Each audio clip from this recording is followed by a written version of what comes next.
નમસ્કાર વિદ્યાર્થી મિત્રો, આજથી આપણે પ્રકરણ 1 વાસ્તવિક સંખ્યાઓ એમની શરૂઆત કરવા જઈ રહ્યા છીએ. આ પ્રકરણનું બોર્ડની પરીક્ષામાં વેઇટેજ 4 માર્કનું છે. આની પહેલાં જે આપણે 2 પ્રકરણો શીખ્યા છીએ એમાં બહુપદી એ 6 માર્કનું વેઇટેજ હતું અને સંભાવના એ 4 માર્કનું વેઇટેજ હતું. વાસ્તવિક સંખ્યાઓ આ પ્રકરણ અને એની રૂપરેખા એ આપણે ધોરણ 9માં પહેલું પ્રકરણ જે સંખ્યા પદ્ધતિ તમે ભણી ચૂક્યા છો એની અંદર આવી ગઈ છે. ફરીથી જે કંઈ મુદ્દાઓની આપણને આ ચેપ્ટરમાં જરૂર છે એ તમામનું આપણે રિવિઝન કરી લઈએ. આની અંદર સંખ્યાઓ, જો 9મા ધોરણની અંદર તમે જે શીખાતા સંખ્યા પદ્ધતિ, અલગ અલગ પ્રકારની કેટલી બધી સંખ્યાઓ છે એના વિશે ઘણી બધી સમજ આપણે મેળવી. પુનરાવર્તન સ્વરૂપે એ સમજ અહીંયા આપણે લઈ લઈએ. એમાં પ્રાથમિક તબક્કે આપણે પ્રાકૃતિક સંખ્યાની વાત કરેલી. પ્રાકૃતિક સંખ્યા એટલે 1થી શરૂ કરીને તમામ ધન પૂર્ણાંક સંખ્યાઓ, એટલે 1, 2, 3, 4, 5 એવી રીતે 6, 1 કરોડ, 1 કરોડ 2 લાખ, આ પ્રકારની જે તમામ ધન સંખ્યાઓ છે એ પ્રાકૃતિક સંખ્યા ગણમાં આવશે. અને આપણે એને સેટ ઓફ નેચરલ નંબર, એટલે એનો પહેલો અક્ષર n, એના સ્વરૂપે આપણે એને લઈએ છીએ. પછી બીજું છે પૂર્ણાંક સંખ્યાગણ. જો પ્રાકૃતિક સંખ્યાગણ અને પૂર્ણાંક સંખ્યાગણમાં ફરક ખાલી એટલો જ છે કે આમાં વધારામાં 0નો સમાવેશ કરેલો છે. બાકીની સંખ્યાઓ બધી પ્રાકૃતિક સંખ્યાઓ છે. પૂર્ણાંક સંખ્યાગણ, પૂર્ણાંક સંખ્યામાં તમામ ઋણ પૂર્ણાંકો, શૂન્ય અને ધન પૂર્ણાંકો, આ તમામ સંખ્યાઓનો એની અંદર સમાવેશ થાય છે. અનંતથી શરૂ કરી -3, -2, -1 એવી રીતે આમ સંખ્યાની કિંમતના વધતા ક્રમમાં આપણે આ ગણને સેટ કરી શકીએ. પછીની વસ્તુ છે કંઈક આ જે પૂર્ણાંક સંખ્યા ગણ છે એના જે ઉપગણો છે અલગ અલગ પ્રકારના, એના વિશે હવે આપણે વાત કરીએ છીએ. એમાં જે પ્રાકૃતિક સંખ્યાઓને 2 વડે નિશેષ ભાગી શકાય તે સંખ્યાઓને યુગ્મ સંખ્યાઓ કહેવાય. યુગ્મ એટલે બેકી સંખ્યાઓ. બેકી સંખ્યા, સેટ ઓફ ઇવન નંબર, એટલે આની અંદર e = 2, 4, 6, 8, 10, 12, 14 આવી રીતે અનંત સુધી આ બધી સંખ્યાઓનો સમાવેશ યુગ્મ સંખ્યાગણમાં થાય છે. એ જ રીતે જે પ્રાકૃતિક સંખ્યાઓને તમે 2 વડે ભાગી શકતા નથી, નિશેષ ભાગી શકતા નથી, એ સંખ્યાઓને અયુગ્મ સંખ્યા કહે છે. અને એને સેટ ઓફ ઓડ નંબર કહેવાય, એટલે એને O વડે દર્શાવાય. O = 1, 3, 5, 7, 9, 11 and so on. આ પ્રકારે સેટ ઓફ ઓડ નંબર. પછી જે પ્રાકૃતિક સંખ્યા એના, અને આમાં 1 સિવાયની સંખ્યાની આપણે વાત કરી છે, આમાં 1નો સમાવેશ નથી થતો. શું કામ નથી થતો એ હું તમને કહીશ પછી. જે પ્રાકૃતિક સંખ્યાના અવયવો ફક્ત 1 અને એ સંખ્યા પોતે જ હોય. માની લ્યો કે આપણે કોઈ સંખ્યા 7 વિશે વાત કરતા હોઈએ, 7, તો એ સંખ્યા 7 છે, આનો એક અવયવ 1 હોય. 1 તો તમામ સંખ્યાઓનો અવયવ હોય જ, એટલે આંખો મીચીને તમે મૂકી શકો. પણ બીજો અવયવ છે એ 7 પોતે જ છે. આના સિવાય બીજી કોઈ એકેય સંખ્યા નથી કે જે 7નો અવયવ હોય. તો આવી તમામ સંખ્યાઓ જે ગણમાં સમાવિષ્ટ છે એને અવિભાજ્ય સંખ્યા ગણ કહે. Set of prime number. Prime એટલે અવિભાજ્ય. p is equal two 2 3 5 7. મિત્રો આ બધી સંખ્યા એકી સંખ્યાઓ નથી. તમે જોઈ શકો વચ્ચે 9 છે પણ 9 વિભાજ્ય છે, આવ્યો નથી આમાં. 11 13 17 19 23 આવી રીતે અલગ અલગ આગળ સંખ્યાઓ તમે જોશો કે જેના અવયવો ફક્ત એક અને સંખ્યા પોતે જ છે. આની અંદર એક વધારાનો પોઈન્ટ આપણે આના આધારે કહી શકીએ. એ શું કહી શકાય કે યુગ્મ સંખ્યાઓ એમાં સંખ્યા 2 જ એવી અવિભાજ્ય સંખ્યા છે કે જે બેકી સંખ્યા છે. મિત્રો બેકી સંખ્યાઓ અવિભાજ્ય હોતી નથી, કારણ કે એને 2 વડે તો ભાગી જ શકાય બેકી સંખ્યાને, એટલે અવિભાજ્ય નથી હોતી. એકી સંખ્યાઓ જ અવિભાજ્ય હોય. પણ આપણી પાસે અપવાદ સ્વરૂપે એક સંખ્યા 2 એવી છે કે જે અવિભાજ્ય છે છતાં પણ બેકી સંખ્યા છે અને સૌથી નાની અવિભાજ્ય સંખ્યા છે. વધારામાં એમાં એક ગુણ એ પણ છે. આ સિવાય જે પ્રાકૃતિક સંખ્યા, આમાં એક સિવાયની જ વાત આપણે કરીએ છીએ, અવિભાજ્ય ન હોય એ તમામ સંખ્યાઓ વિભાજ્ય છે. નેચરલી જે વિધાન સાચું નથી તો એ વિધાન ખોટું છે. તો એ મુજબ જે વિભાજ્ય અવિભાજ્ય નથી તે બધી સંખ્યાઓ વિભાજ્ય સંખ્યામાં એનો સમાવેશ કરી શકાય.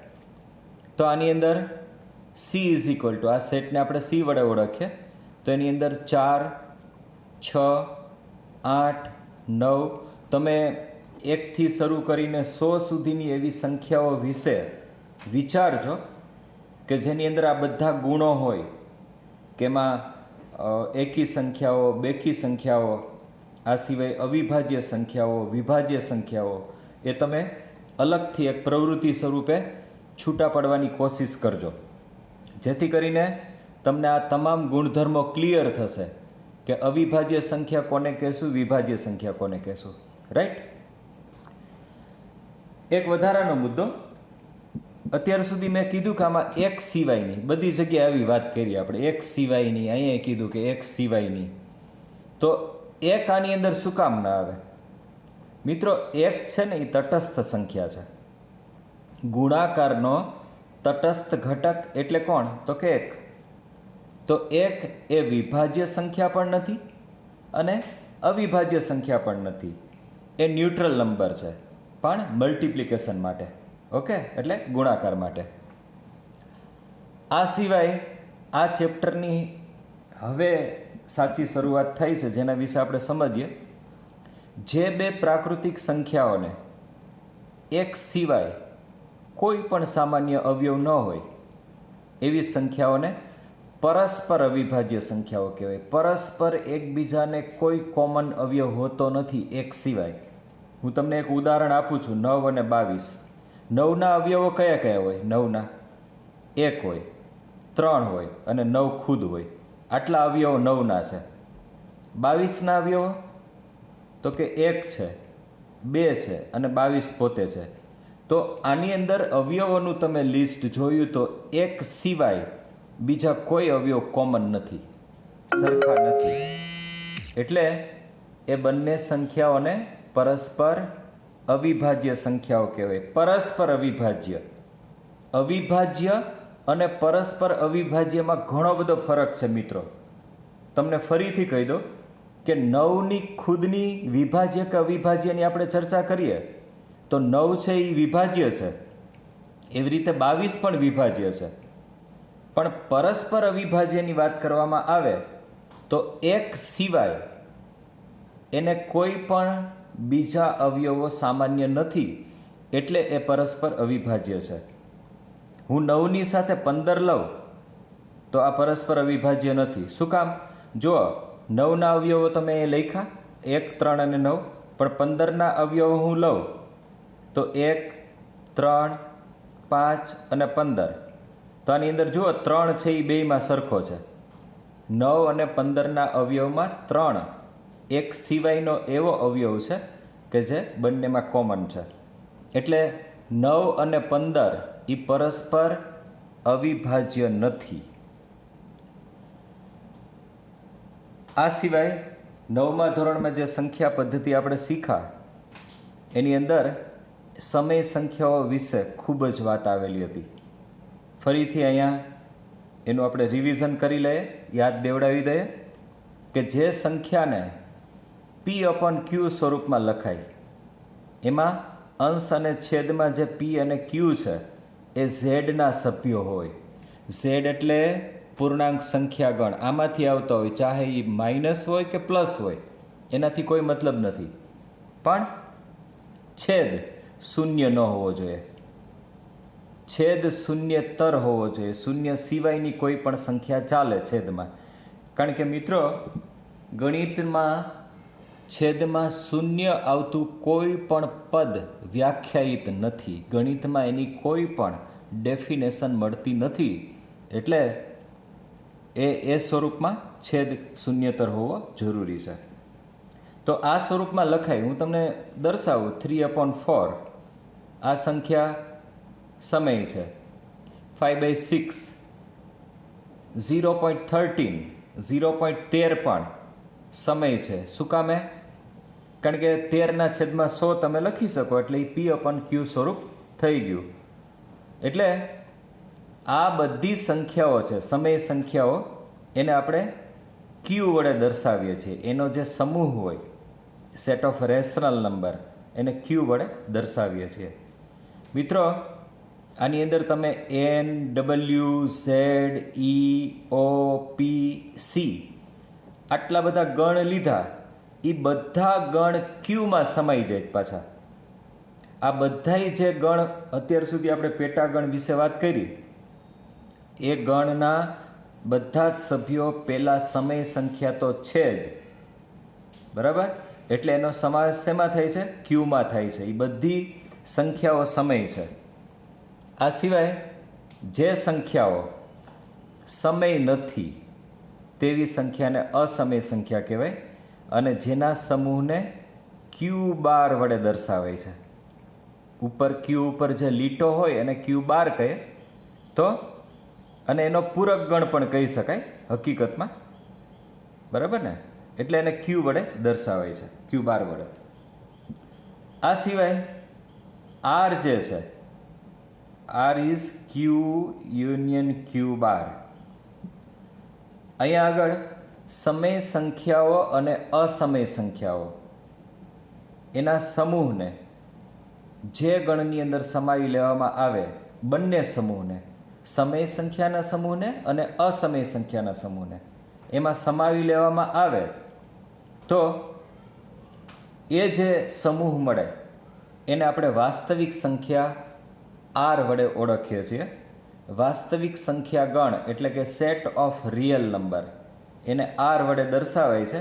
એટલે R છે એ કયા બે ગણનો યોગ ગણ કહેવાય? તો કે Q અને Q12નો. એટલે કે સમય અને અસમય સંખ્યાઓ તમામ જેમાં આવે છે એનાથી જે ગણ બને છે એ ગણને આપણે R વડે એટલે કે સેટ ઓફ રિયલ નંબર તરીકે ઓળખીએ છીએ. ચેપ્ટરમાં સૌ પ્રથમ આપણે એક નાનકડા પ્રમેય વિધિની વાત કરીએ છીએ. જો યુક્લિડ નામનો જે ગણિત શાસ્ત્રી હતો એનું ભૂમિતિમાં ખૂબ જ યોગદાન છે. ભૂમિતિ સિવાય પણ એણે ઘણા બધા સિદ્ધાંતો સંખ્યાઓ માટે પણ આપેલા છે, પણ ભૂમિતિમાં એનું વિશેષ યોગદાન છે. એટલે યુક્લિડનું ભાગાકારનું પૂર્વ પ્રમેય.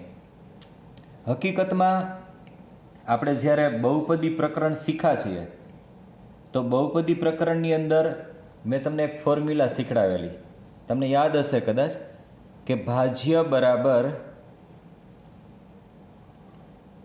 ભાજક ગુણ્યા ભાગફળ વત્તા શેષ. આ પ્રકારની એક ફોર્મ્યુલા આવેલી ત્યાં. તો એ જ વસ્તુ અહીંયા કંઈક વ્યાપક સ્વરૂપમાં આપેલી છે, સેમ જ છે, એમાં બીજો કશો ફેર નથી, ખાલી એક અલગ સ્વરૂપે મૂકેલું છે એટલું જ છે. એમાં શું કીધું છે? તમારે આ પૂર્વ પ્રમેય યાદ પણ રાખવો પડશે. આપેલ ધન પૂર્ણાંકો A અને B ને સંગત. મારી પાસે બે સંખ્યાઓ છે એ અને બી. એમાં હું એટલું કહી શકું કે એ છે એ બી કરતાં મોટો છે. એને સંગત અનન્ય અનઋણ પૂર્ણાંકો. અનઋણ એટલે ઋણ નથી એવા, એટલે કે ધન. ધન પૂર્ણાંકો ક્યુ અને આર એવા મળે કે જેથી a is equal to b q plus r. જુઓ, એમાં એ છે એ ભાજ્ય છે. આ મુજબ તમે લ્યો ને તો એ છે એ ભાજ્ય છે, બી છે એ ભાજક છે, ક્યુ ભાગફળ છે અને આર શેષ છે. બરાબર? આ નોટેશનમાં આપેલું છે, બાકી શબ્દોમાં આ જ વસ્તુ થઈ ગઈ આખરે. હવે એમાં આ જે આર છે, આર એટલે શેષ. શેષ છે એ હંમેશા 0 હોય અથવા તો 0 કરતાં મોટી હોય, પણ બી કરતાં તો નાની જ મળે. કારણ કે તમે અમસ્থাયી ભાગાકાર કરતા હો તો ભાગ જો ચાલતો હોય તો આપણે ભાગ ચલાવી જ લેવાના હોય એના વડે, અને શેષ છે એ ન્યૂનતમ મળવાની હોય. તમે માની લો કે 25ને 4 વડે ભાગતા હો, 25ને 4 વડે ભાગતા હો, બરાબર? આવી રીતે તો હું ભાગ 6 ચોક 24 ત્યાં સુધી ચલાવી લો. બરાબર? હું એવું ન કરું કે ભાઈ 5 ચોક 20 અને શેષ 5 વધારું. હજી 4 વડે આગળ ભાગ ચાલે છે. એટલે કહેવાનો મતલબ એ છે કે આર છે એની વેલ્યુ બી કરતાં, એટલે કે 4 કરતાં તો નાની જ હોવી જોઈએ. જો આની અંદર હું ભાગ ચલાવું છું, મને શેષ 1 મળી, તો આ 1 છે એ આર છે, આ 4 છે એ બી છે, 6 છે એ ક્યુ છે, બરાબર? અને એ છે એ 25 છે. આની અંદર તમે એને સમાવેશ કરી શકો. જો અહીંયા સાઈડમાં હું લખું છું કે 25 ઇઝ ઇક્વલ ટુ 4 × 6 + 1 થઈ ગયું ને આ સ્વરૂપ. એટલે a is equal to b q plus r. તો મને ક્યુ એટલે 6 અને આર એટલે 1, એ બે એવા મળ્યા, ક્યુ અને આર, એ અનન્ય અને અનઋણ છે. આવી સંખ્યાઓ તમને એક અને માત્ર એક જ મળતી હોય, વધારામાં એ ઋણ પૂર્ણાંકો નથી. એવી સંખ્યાઓ મને મળે કે જેથી આ પ્રમાણે તમે એને લખી શકો. અને અહીંયા મેં લખ્યું જ છે મિત્રો, જુઓ. પણ તમારે આની સાથે સરખામણી કરી બીજા ઘણા બધા ઉદાહરણો તમારી જાતે કરવા જોઈએ. બીજી વસ્તુ કે જેના વડે ધન પૂર્ણાંકો એ અને બી બંને વિભાજ્ય હોય તેવો મોટામાં મોટો ધન પૂર્ણાંક ડી એ અને બીનો ગુસા છે. પહેલાં તો ગુસા છે ગુરુત્તમ સામાન્ય અવયવ. ગુરુત્તમ સામાન્ય અવયવ એટલે ગુસા આ એનું પૂરું નામ છે. જો કે તમે અગાઉના ધોરણમાં ગુસા વિશે ઘણું બધું શીખ્યા છો. 2 કે 2થી વધારે સંખ્યાઓ આપણે લેવાની હોય અને એનો ગુસા શોધવાનો હોય. ગુસા શોધવાની ઘણી બધી પ્રવિધિઓ પણ તમે આગળના ધોરણમાં શીખ્યા છો, એટલે વિશેષ એની સમજ તમને છે જ ઓલરેડી. હવે આમાં ગુસા આપણે લઈએ છીએ, એમાં જો લસાની અંદર જે અ છે ને એ અવયવી છે, અને આમાં અ છે ગુસામાં એ અવયવ છે. અવયવ અને અવયવી વચ્ચે ઘણો બધો ફરક છે. એ આપણે વિશેષ દાખલાઓ વિશે વાત કરશું ત્યારે હું તમને એ સમજાવીશ.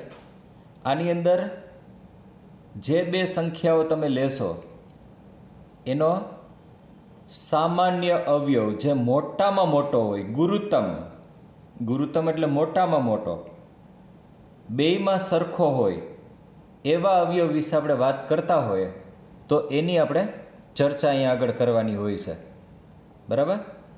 દાખલા તરીકે હું 15ની વાત કરતો હોઉં, એક ઉદાહરણ આપણે લઈ લે. 15 વિશે હું વાત કરતો હોઉં તો 15ના અવયવો કયા કયા છે? તો કે 1, 3, 5 ને 15. બરાબર? 35ની આપણે વાત કરીએ 35ના અવયવો કયા કયા? તો કે 1, 5, 7 અને 35 પોતે. આ સિવાય બીજા કોઈ અવયવ નથી એના. તો આ એના અવયવોનું લિસ્ટ લીધું આપણે, 15 અને 35ના અવયવોનું લિસ્ટ. તમે આની અંદર જુઓ કે મોટામાં મોટો અને સરખો હોય એવો અવયવ કયો છે? તો કે 5. એ અવયવ બંનેમાં કોમન છે અને સરખો છે. એટલે 5 છે એ 15 અને 35નો ગુસાઅ બનશે. આ એક ઉદાહરણ સ્વરૂપે મેં તમને સમજાવ્યું છે. હવે આપણે જ્યારે ગુસાઅ શોધવા માટે યુક્લિડની ભાગ પ્રવિધિનો આપણે ઉપયોગ કરીએ છીએ, તો એ ઉપયોગ કયા કયા સોપાનમાં કરશું અને કેવી રીતે કરશું એ પહેલાં હું તમને જનરલ ફોર્મમાં બતાવું છું. અને ખાસ કરીને આ પ્રવિધિ સમજવા માટે મેં સામે એક ઉદાહરણ પણ રાખ્યું છે, જેથી કરીને તમે આ પ્રવિધિ સરળતાથી સમજી શકો. એટલા માટે મેં સામે સ્વાધ્યાય 1.1ના પહેલા દાખલાનો પહેલો એ ઉદાહરણની અંદર પણ આપ્યું છે. એટલે જે જનરલ ફોર્મમાં યુક્લિડની ભાગ પ્રવિધિ છે ગુસાઅ શોધવા માટે, એ તમને ખૂબ સરળતાથી સમજી શકાય. આપણે લઈએ યુક્લિડની ભાગ પ્રવિધિ. આ ભાગ પ્રવિધિ 2 ધન પૂર્ણાંકોનો ગુસાઅ શોધવામાં ઉપયોગી છે. 2 કોઈ પણ સંખ્યા લ્યો અને એમાં ધારો કે C સંખ્યા છે એ D કરતાં મોટી છે, એવા 2 ધન પૂર્ણાંકો છે. આનો આપણે ગુસાઅ શોધવો છે. તો યુક્લિડની ભાગ પ્રવિધિનું પહેલું સોપાન શું છે કે તમે શું કરશો એમાં? તો યુક્લિડના ભાગાકારનો પૂર્વ પ્રમેય, જે મિત્રો હમણાં જ આપણે જોયો, એમાં A ને B સંખ્યા લીધી હતી, મેં અહીંયા C ને D લીધી છે. C અને D પર એનો ઉપયોગ કરો તમે, તો તમને એવી 2 સંખ્યાઓ Q અને R મળે કે જેથી કરીને C = DQ + R બને. પણ Rની કિંમત D કરતાં નાની જ હોવી જોઈએ, બરાબર, 0 કરતાં મોટી હોય તો એવી પૂર્ણ સંખ્યાઓ Q અને R મળે. આ ભાગ પ્રવિધિનું પહેલું સોપાન છે. મિત્રો, મારી પાસે આ ભાગ પ્રવિધિ સમજવા માટે સામે ઉદાહરણ આપેલું જ છે. સ્વાધ્યાય 1.1નો પહેલો દાખલો છે, હું આની સાથે જ સમજાવું છું. મને આમાં પહેલા દાખલામાં 135 અને 225 આ 2 સંખ્યાઓ આપી છે. એમાં 225 છે એ 135 કરતાં મોટા છે. એટલે આ સંખ્યા C થઈ ને આ D થઈ. આના અર્થમાં તમે જુઓ ને કે C is greater than D. તો 225 છે એ 135 કરતાં મોટા છે. તો આપણને જુઓ, 135ને તમે 225 વડે ભાગો તો 1 વડે ભાગ ચાલે, કારણ કે 135 દૂ તમે કરવા જાઓ તો 270 થઈ જાય. તો 2 વડે તો ભાગ ચાલવાનો જ નથી. તો આ 225 એટલે 135 એકા 135 એટલે 135 એ ભાગ ચાલ્યો. 225નો 1 વડે ભાગ ચાલ્યો, 225માંથી તમે 135 બાદ કરો તો શેષ શું મળે? 90 મળે, બરાબર ને? શેષ તમને 90 મળી. એટલે અને એ D એટલે કે 135 કરતાં નાની છે. હંમેશા તમે જેટલા ભાગાકાર કરીને આ વસ્તુ સમજશો એટલી તમારા મગજમાં એટલી સ્ટ્રોંગ બેસશે. કારણ કે પહેલા દાખલાની અંદર કદાચ સમજ ઓછી પડે, પણ જેવી રીતે તમે ભાગાકાર પ્રવિધિનો ઉપયોગ કરવા માંડશો તો C, D, Q અને R એની તમને ઓળખ બનવા માંડશે. એટલે અને આમાં શેષ 0 નથી. જુઓ, શેષ 0 હોય, બરાબર, તો આની અંદર એવું કીધું છે, ભાગ પ્રવિધિનું બીજું સોપાન શું છે કે જો R બરાબર 0 હોય તો સંખ્યા D પોતે જ C અને D નો ગુસાઅ થાય. અહીંયા R ની કિંમત 0 થાય તો. પણ જો R 0 ન હોય, આ કેસમાં એવું છે, R ની કિંમત 90 છે, એ 0 નથી. 0 ન હોય, R is not equal to 0, તો D અને R ને ફરી ભાગાકારનું પૂર્વ પ્રમેય લગાડવાનું. આગળની જે વિધિ કરી હતી એ જ વિધિ ફરીથી તમારે કરવાની, બરાબર. અને સોપાન 3 એ જ વસ્તુ આપણને સમજાવવા માગે છે અહીંયા જે છે એ, બરાબર, કે આ પ્રક્રિયા જ્યાં સુધી શેષ શૂન્ય ન થાય ત્યાં સુધી ચાલુ રાખવાની, અને આ તબક્કે શેષ શૂન્ય બને ત્યારે ભાજક એટલે કે ડી જે મળે એ માગેલ સંખ્યાઓનો ગુસા થાય. હવે આગળ આપણે વધીએ. આપણને જે ભાગ પ્રવિધિમાં સૂચન કર્યું છે કે અહીંયા શેષ શૂન્ય નથી એવી, તો આપણે 135 અને 90 વચ્ચે આગળ વધારવાની છે ભાગ પ્રવિધિ. ડી અને આર વચ્ચે વધારવાની છે. બીજું સોપાન આપણને એવું કહેવા માગે, જો અહીં કીધું જ છે ડી અને આર વચ્ચે. હવે એમાંથી સી નીકળી ગયો, સી એટલે 225 નીકળી ગયો. હવે ડી 135 છે અને આર 90 છે, પણ એની અંદર ડી મોટો છે આર કરતાં, ને એ હંમેશા હોવાનો જ. આપણી શરત એવી છે કે ડી હંમેશા આર કરતાં મોટો જ હશે. તો આ ભાગ પ્રવિધિનો ફરીથી આપણે ઉપયોગ કર્યો તો 135 બરાબર 90 ગુણ્યા 1. 135 ને 90 વડે ભાગો તો એક જ ભાગ ચાલશે, કારણ કે 90 નો 2 વડે ભાગ ચલાવો તો 90 ગુણ્યા 2 એટલે 180 થઈ જાય, તો એ નહીં ચાલે. તો 90 એકુ 90 અને 135 માંથી 90 બાદ કરો એટલે શેષ કેટલી બચી? 45. આ 45 શેષ આવી. મિત્રો હજી શેષ શૂન્ય નથી થઈ, હજી શેષ શૂન્ય નથી થઈ. એટલે ફરીથી આપણો ડી હજી હવે નહીં કહીએ, અને આપણે D1 કહીએ અને આને R1 કહીએ શેષને. ફરીથી પાછી ભાગ પ્રવિધિની જે પ્રોસેસ છે યુક્લિડના પૂર્વ પ્રમેય મુજબની એ ફરીથી લગાડવી પડશે આપણે. એટલે શેષ શૂન્ય નથી, તો 90 અને 45 પર ભાગ પ્રવિધિનો ફરીથી ઉપયોગ કરો. આ કર્યો, આ 90 નો તમે 45 ભાગ ચલાવો તો 45 એકા 45 અને 45 દુ 90, 90 એ 90 મળી જાય છે અને શેષ આવી 0, બરાબર. તો શેષ શૂન્ય હોવાથી આપણે યુક્લિડના જે ભાગ પ્રવિધિમાં છેલ્લું સોપાન આપણે જોયું, ત્રીજા સોપાને શું કીધું કે જ્યારે શેષ શૂન્ય બને, આ સોપાનમાં એવું કીધું, જુઓ, જ્યારે શેષ શૂન્ય બને ત્યારે ભાજક એ માગેલ ગુસા થશે. અહીંયા આગળ 45 છે, 45 એ માગેલ ગુસા થઈ ગયો.